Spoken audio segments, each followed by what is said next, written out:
তুমি চাইলেই আমাদের আরো একটা বিকেল হতো, ডায়েরির আরো একটা পাতা কালির স্পর্শ পেত। তুমি চাইলে একটা বৃষ্টির গল্প হতো, বৃষ্টির জলে কিছু স্মৃতি জমাট বাঁধতো। তুমি চাইলেই অন্য প্রেমিকদের মতো আমাদের আবারও ঝগড়া হতো, একটা নিঝুম রাতে গল্প হতো, জোনাকির আলোয় দুজনে অভিযান জমাতাম।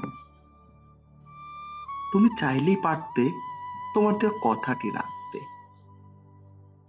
আমার জ্যোৎস্না স্নানের সঙ্গী থাকতে। তুমি চাইলেই পারতে, তুমি চাইলেই পারতে সন্ধি বিলিয়ে থেকে যেতে। শুধু তুমি চাইলেই পারতে, শুধু তুমি চাইলেই পারতে।